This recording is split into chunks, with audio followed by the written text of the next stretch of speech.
അപ്പോൾ ആളുടെ ഉള്ളിലിരിക്കുന്ന സാധനം ഇത് തന്നെയാണ്. ഒരു ആട്ടിൻതോലിട്ട ഒരു ജിഹാദി, ഒരു പൊട്ടൻഷ്യൽ ജിഹാദി എന്നല്ല, നല്ല അസൽ ജിഹാദി തന്നെയാണ്. ആൾ ചെയ്യുന്ന എന്താണ്, പൊതുജനങ്ങളുടെ ഇടയിൽ താൻ ഒരു വലിയ സ്വീകാര്യനാണ് എന്ന് വരുത്തി തീർക്കാൻ വേണ്ടിയിട്ടുള്ള ശ്രമം അതാണ് നടത്തിക്കൊണ്ടിരുന്നത്. വിമർശകർ ആരെങ്കിലും പുള്ളി എന്തെങ്കിലും പറഞ്ഞു കഴിഞ്ഞാൽ അതിനെ തടുക്കാനുള്ള ഒരു മതേതര പരിച അതും കൂടി ഉണ്ടാക്കിയെടുക്കും. ഹലോ ഹലോ, നമസ്കാരം സാർ. നമസ്കാരം. നമസ്കാരം. ആരാ? ഞാൻ അങ്ങയുടെ ഒരു ആരാധകനാണ്, ഫേസ്ബുക്കിൽ കാണാറുള്ള ആളാണ്. പേരെന്താ? ശ്രീഹരി എന്നാണ് പേര്. മൊത്തം ഞാൻ സ്നേഹത്തൊരു കാര്യം പറയും, ഈ ആരാധകൻ എന്നുള്ള വാക്കങ്ങ് ഉപേക്ഷിച്ചട്ടെ. സ്നേഹത്തെ ഓക്കെ, നമ്മുടെ തീർച്ചയായും ഇഷ്ടക്കാരൻ, സ്നേഹിതൻ എന്ന് പറയുന്നത് ഭയങ്കര ഇഷ്ടമാണ് എനിക്ക് അങ്ങനത്തെ വാക്ക്. തീർച്ചയായും പറയൂ തീർച്ചയായും. ശ്രീഹരി, പറയൂ. എന്തൊക്കെയാ സാർ, ഞാൻ ഒരിക്കൽ എന്റെ പെങ്ങളെ കല്യാണം വിളിക്കാൻ വേണ്ടി ഞാൻ നമ്പർ വാങ്ങിയായിരുന്നു. പക്ഷെ എനിക്ക് വിളിക്കാൻ പറ്റിയില്ലായിരുന്നു അന്നേ. അയ്യോ, എന്റെ കുട്ടിയുടെ 28 പറ്റുമെങ്കിൽ ആ ചടങ്ങിൽ ഒന്ന് വന്ന് പങ്കെടുക്കണം എന്നൊരു ആഗ്രഹമുണ്ട്. ഉറപ്പായിട്ട് നിങ്ങളെ എനിക്ക് അത്ഭുതം വന്നറിയോ, ഓ, നമ്മുടെ ആരിഫ് ഹുസൈനൊക്കെ പറയുന്നുണ്ട്, അതായത് ഹിന്ദു സഹോദരങ്ങളുമായിട്ട് ഞാൻ ബന്ധം സ്ഥാപിച്ച് അവരെ ഒരിക്കലേക്കൂടെ. അപ്പൊ ഞാൻ ആലോചിച്ചു, ശ്രീഹരി ഒന്നും ഈ വീഡിയോ കാണുന്നില്ലേ? ഉണ്ട് സാർ. ഞാനൊരു ഒന്നാന്തര ജിഹാദിയാണെന്ന് അദ്ദേഹം ഇത്രയൊക്കെ ജനങ്ങളുടെ മുമ്പിൽ പ്രചരിപ്പിച്ചിട്ട് നിങ്ങളൊന്നും ഇത് എന്നെ മനസ്സിലാക്കുന്നില്ലല്ലോ, എന്റെ കാപഡ്യം. തീർച്ചയായും. അപ്പൊ എന്നാ ഡേറ്റ് എന്നാ മോനെ? ഉത്സാഹിന് ബുദ്ധിമുട്ടില്ല, ഈ വരുന്ന 24-ാം തീയതി ഞായറാഴ്ചയാണ്. ഞായറാഴ്ച. സ്ഥലം എവിടെ? കരുനാഗപ്പള്ളിയാണ്. കരുനാഗപ്പള്ളി വെളുത്തമണൽ എന്ന് പറഞ്ഞ്, വെളുത്തമണൽ ജുമാ മസ്ജിദിന്റെ അടുത്താ വീട്. ഞാന് രാവിലെ തന്നെ അവിടെ ഉണ്ടാവും. നിന്റെ കൊച്ചിന്റെ 28 അല്ലേ? 28. എന്റെ പാരന്റ്സ് രണ്ടുപേരും മരിച്ചുപോയതാണ്. ഞങ്ങൾ രണ്ടുപേരേ ഉള്ളൂ, ഞാനും പെങ്ങളും മാത്രമേ ഉള്ളൂ. ഞാൻ അവിടെ ഉണ്ടാവണം. നീ എന്നെ ഒരു കാര്യം ചെയ്യണം, ഞായറാഴ്ച രാവിലെ എന്നെ ഒന്നും കൂടെ വിളിക്കണം.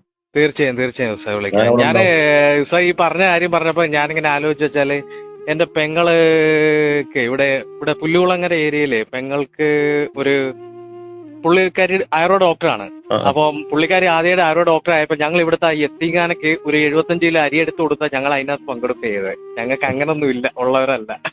മോനെ, എടാ, നമുക്കൊക്കെ ഒരേ ഒരു കാര്യമുള്ളൂ, ഇനി ആരെന്ത് വിചാരിച്ചാലും അത് നമ്മുടെ നാട്ടില് രാഷ്ട്രീയം ഭയങ്കരമാണ് സായത്. അതിങ്ങനെ ഭയങ്കരമായിട്ട് രീതി രാഷ്ട്രീയം ചെയ്തുകൊണ്ട് കുറെ പേർക്ക് എന്തൊക്കെയോ ഫണ്ടിങ്ങും കാര്യങ്ങളൊക്കെ ഉണ്ടെന്ന് തോന്നുന്നു. അങ്ങനെയൊക്കെ ഞാനിന്നൊരു വീഡിയോ എനിക്കൊരാൾ ഇട്ട് തന്നെ, എനിക്ക് അതായത് എന്നെ ഇട്ട് തന്ന ആള് നമ്മുടെ സഹോദരൻ, എന്റെ ഏറ്റവും വലിയ സുഹൃത്തായ ബിജു എന്ന് പറഞ്ഞ ആളാ.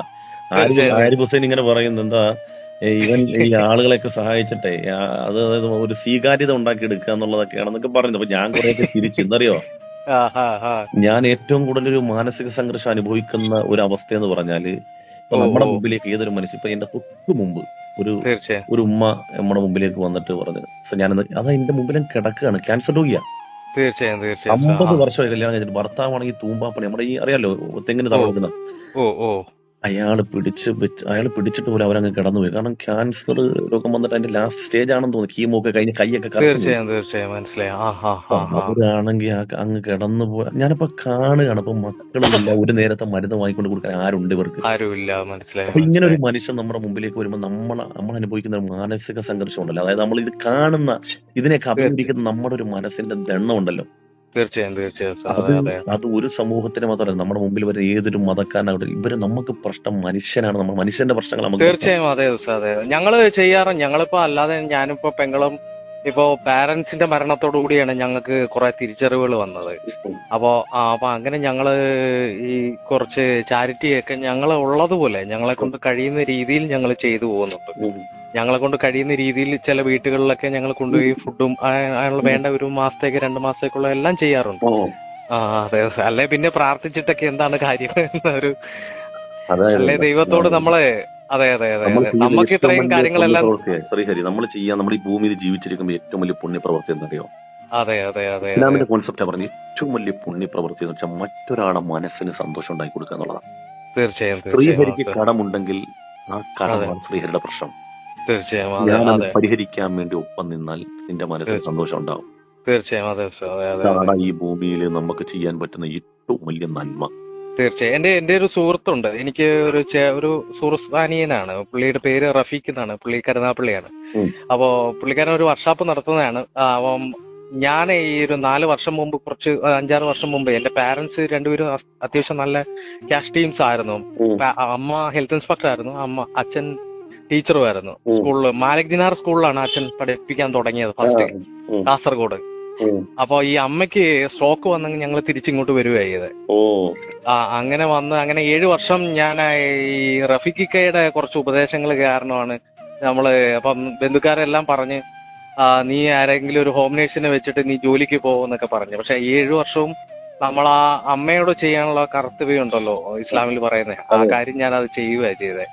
അത് ശേഷം നിനക്ക് അതിനുള്ള ഒരു ഇത് ദൈവം തരുമെന്ന് പറഞ്ഞു, നീ ചെയ്യുന്ന കർത്തവ്യത്തിനുള്ളത്. അതെല്ലാം കഴിഞ്ഞ ശേഷം ഞാനിപ്പോ ഒരു ബാങ്കിൽ മാനേജറായിട്ട് വർക്ക് ചെയ്യണം. അതെ സർ. അപ്പൊ എന്തായാലും ശ്രീഹരിയുടെ ആ ക്ഷണം ഞാൻ സ്വീകരിക്കുന്നു. ഇൻഷാ അല്ലാഹ് രാവിലെ നിന്റെ കുട്ടിയുടെ ഈ ചടങ്ങിന് ഇൻഷാ അല്ലാഹ് ഞാനുണ്ടാവും. എത്ര സമയം എത്ര പറഞ്ഞ സർ? 10 ഒരു 12 മണിക്ക് ഇടയിലായിരുന്നു. ഞാൻ എന്തായാലും രാവിലെ അവിടെ ഉണ്ടാവും ഇൻഷാ അല്ലാഹ്. സർ ഞാൻ അതിന് ലൊക്കേഷൻ അങ്ങേക്ക് വാട്സപ്പിൽ. ഓ ശരി, സന്തോഷം. ഓക്കെ, ഒരുപാട് സന്തോഷം ഫോൺ എടുത്തതിന് സംസാരിച്ചതിനൊക്കെ ഒരുപാട് സന്തോഷം. Okay sir.